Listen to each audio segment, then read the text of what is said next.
in the old days in Palestine, people always walked the dirt roads of Palestine from one village to another, and they always stopped to rest at springs all over.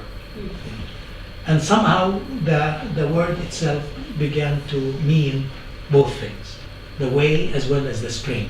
So in Arabic literature, there's beautiful poems, poetry, songs about Sabil. But it's also a word that connects us with others.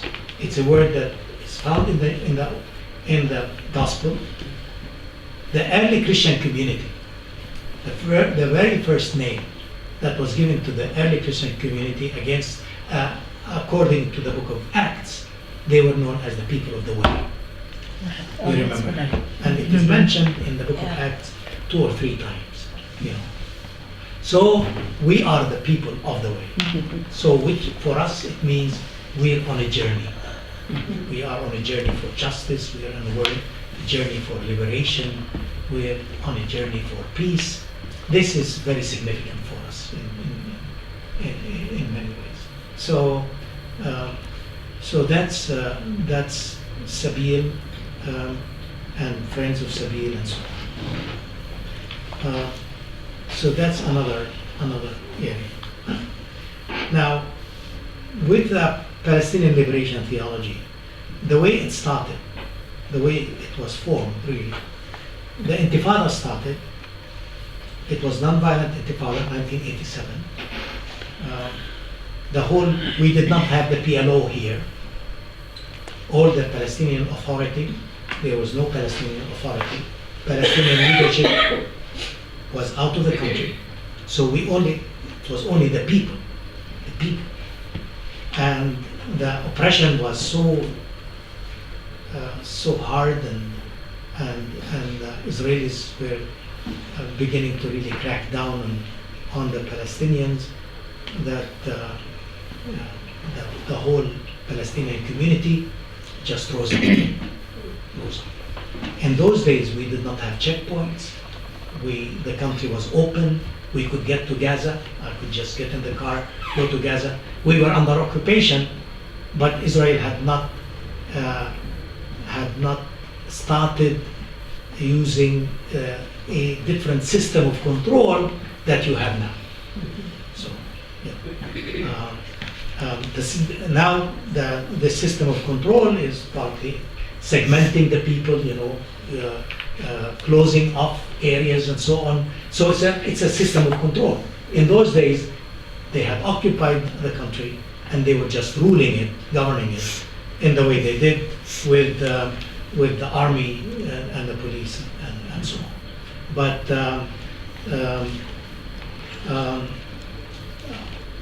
so the first Intifada starts. People are resisting and engaging with the army. The army became more and more brutal in their response to that, and we were worshiping God on Sunday.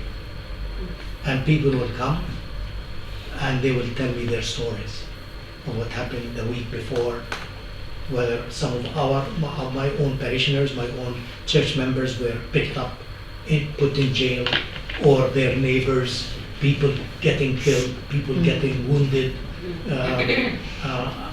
gassed by the army, all kinds of things. And I felt that God was leading me to even begin to preach in a much more relevant way.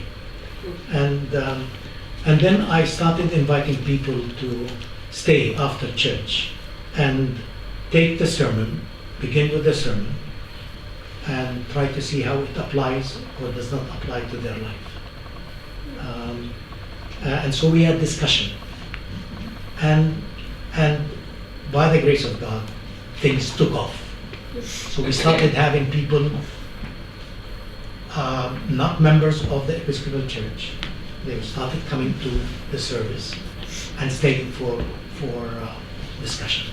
Discussion became even more popular, than the service itself, because many people outside the church were coming to the. In those days, I don't know whether some of you have heard of Ken Bailey. Ken Bailey is a Presbyterian minister. He's a scholar. He's a teacher. He's an author. He has written so many books. And he was brought up in the Middle East by his parents who were missionaries in Egypt.